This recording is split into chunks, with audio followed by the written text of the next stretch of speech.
Hello and welcome to another edition of Morrow's YouTube Safety Training Series. Our topic today is personal protective equipment. We will talk about the MIOSHA standard on personal protective equipment, or PPE, but to begin I'd like to take a step back and discuss the concept of personal protective equipment as it relates to workplace safety. MIOSHA's primary workplace safety objective is something called the General Duty Clause, and it states that an employer is responsible for maintaining a workplace that's free from any recognized hazards. What does that mean?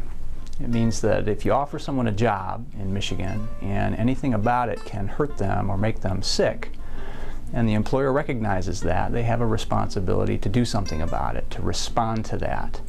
And there are three categories of responses for an employer if they detect a hazard in the workplace. The first and most desirable is to eliminate it.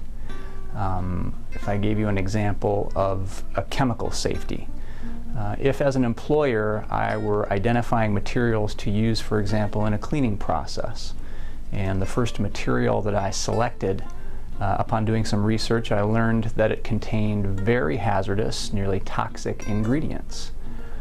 My first and best option would be to do more research and find a different suitable material that didn't contain those hazards. I have therefore eliminated the hazard. The second option I might have as an employer in response to a hazard would be to contain it.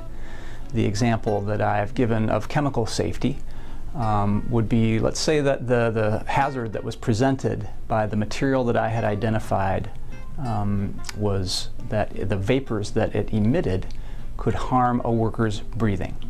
Now, after doing research and not being able to find the suitable alternative that I mentioned in the first option, I might then, as a response, contain the hazard by building an enclosed area that prevented those vapors from spreading to other employees, and installing a very effective ventilation system to remove the vapors that were harmful from the presence of the employee. As a third option, however, and really the last line of defense, I may have to issue personal protective equipment. And using the same example, if after doing research the only suitable material that I can find for a process is one that does emit hazardous vapors, and even after constructing a ventilation system to remove those vapors from the presence of the employee, if the exposure level for that particular employee was still above a level that was hazardous, I would then provide that individual with respiratory protection, a respirator that was equipped with a filter cartridge that would remove the harmful vapors before it entered the employee's respiratory system. I've issued them personal protective equipment as the last line of defense, as a response as an employer to a hazard detected in the workplace. The MIOSHA standard on personal protective equipment, or PPE, has some core requirements, including a hazard assessment, the selection of equipment, employee training, and documentation, and we'll discuss each of those in a bit of detail. To conduct the hazard assessment, employers are required to assess the workplace to determine if hazards that would require the use of personal protective equipment are present.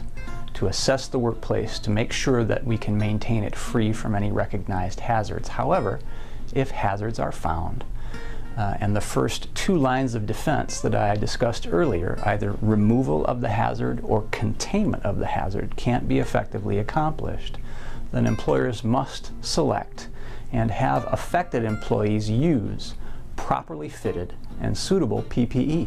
There are tools that MIOSHA publishes which are very useful to help employers accomplish this hazard assessment. The one that you see on the screen now breaks down hazards by body part affected: eyes, hands, head, feet, face, other parts of the body, and also there are sections for hearing and breathing hazards. It's very useful in detecting what part of the body on a worker might be exposed to a hazard and the particular type of hazard that may be involved. For example, with eye hazards, it could be flying particles, dust or dirt. With hand hazards, it could be handling material with sharp edges, or there's some personal protective equipment that's used for infection control purposes or to prevent skin contact for a material that might irritate the skin. These are all different examples of different types of body parts affected and different types of hazards to which a worker might be exposed. The two final categories of hearing hazards and breathing hazards are actually fairly complex, and the protective equipment that's used to protect employees in those categories requires some additional steps for research and implementation to make sure that we're using the right equipment and that it's effectively protecting employees. So each of those two hazards actually has its own MIOSHA standard, the one on hearing protection, workplace noise and hearing protection, and the other on respiratory protection. The next document that you'll see is also published by MIOSHA, and it breaks down into a step-by-step process the hazard assessment, including a list of a job classification or workstation, whether or not that particular task presents a hazard to the employee and what its source is or what type of hazard it is, the body part that is affected, and then a decision regarding whether or not personal protective equipment is required, and if so, the type of PPE required. A very useful tool to go through the step-by-step process that's required in the MIOSHA standard of hazard assessment. Once decisions have been made with regard to the presence of workplace hazards, the body parts affected, whether or not as an employer we're going to require PPE, and the type that's been selected, training must take place. And before requiring an employee to use PPE, an employer must provide training in the following areas. First, when personal protective equipment is necessary, where you'll be working when you must wear this prescribed equipment, and then what type is required. On a very basic level, it's important to differentiate between the types of personal protective equipment. For example, the gloves that we would use to protect our skin from a harmful chemical would not be suitable if we were handling materials with rough edges that could cause cuts or abrasions. So not only determining when the protective equipment is necessary, but what type is required. And next, and very importantly, training on how to wear it properly. The specifics of that process are so critical to the effectiveness of the equipment with breathing hazards and hearing hazards that, as I mentioned, those two particular categories each have their own MIOSHA standard. For all other hazards, the process is equally as important, but all are covered by this umbrella of the personal protective equipment hazard. So when it's necessary, what type is required, and how to wear it properly. Also included in the process should be a definition of what its limitations are. Protective equipment of one kind will not always protect against hazards in another category. And there are limits to how effective personal protective equipment can be based on the work conditions, and making sure that's very clearly defined is important. And in closing, the proper care, maintenance, useful life, and disposal of protective equipment to make sure that employees fully understand how to use it, how to take care of it, how long it should last, how to dispose of it properly when it's no longer effective, so that it does what it's designed to do, which is protect the safety and health of our employees. Progressing through the screen next will be a series of slides that list some common hazards found in the workplace and the types of equipment that employers might use in response to detection of those hazards. These include the safety glasses and goggles that you see on the screen, gloves, protective footwear, hard hats for head hazards, and again, that equipment which would be used for respiratory or hearing protection. First of all, for head protection, and this is primarily in use in construction environments or sawmills or woodworking environments, anywhere really that employees are working where there's a danger of contact from materials above shoulder level, bump contact, overhead falling objects, or even side flying projectiles. And the most common form of head protection is a hard hat. For protection of the eyes and face from flying particles, from frontal and side impact, chemical splashes, or other suspended particles that might be present in the working environment. Safety glasses are frequently required, always with side shields. Many prescription eyeglasses are not made of a suitable material that will adequately protect the employee. So in that case, a pair of prescriptive safety glasses could be purchased, but also it's appropriate for an employer to issue protective eyewear that fits over the top of prescription glasses as well. Safety goggles is another option, which is usually utilized for protection from splash hazards and certainly other types of eye and face protection in a more industrial environment, such as a mask with darkened lenses for welding operations.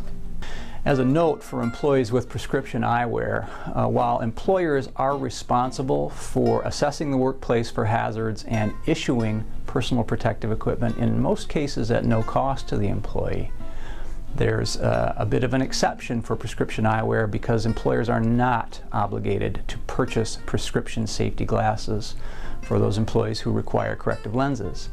There can be an agreement between employer and employees for assistance with that purchase, or it's just as suitable, as I mentioned earlier, for the employer to provide an employee who wears prescription glasses that are not safety glasses with the right kind of protective equipment that would fit over the top of prescription eyewear. For protection of the arms and hands from hazards such as skin absorption, if we're using materials that can irritate the skin or cause a rash, severe abrasions or lacerations if we're handling materials or using tools that can cut or scratch or scrape, temperature hazards, whether it be hot or cold, and even puncture wounds. For protection from skin absorption, there are a variety of different kinds of rubber gloves made of a material that will not allow the hazardous material to penetrate and reach the skin, or a tougher material such as a leather glove for protection from abrasions. And there are also gloves available specifically for those who are using cutting tools that have an extra layer of protection for the employee.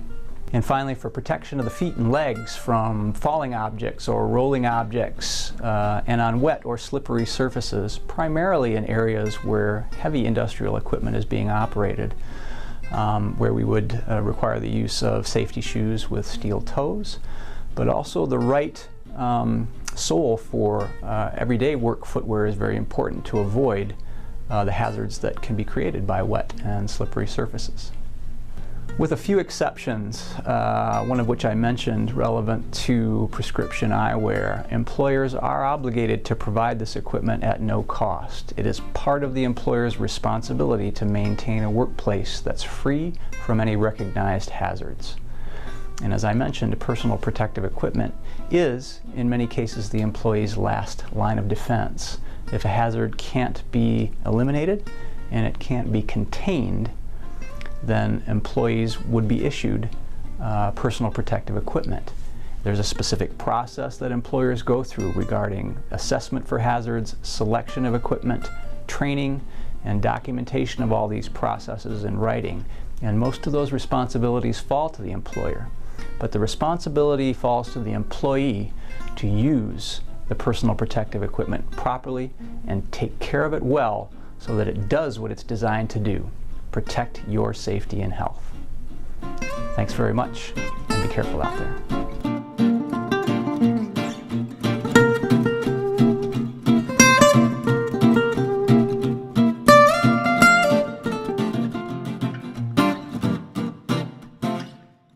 The next document that evacuation. I'm going to evacuate you.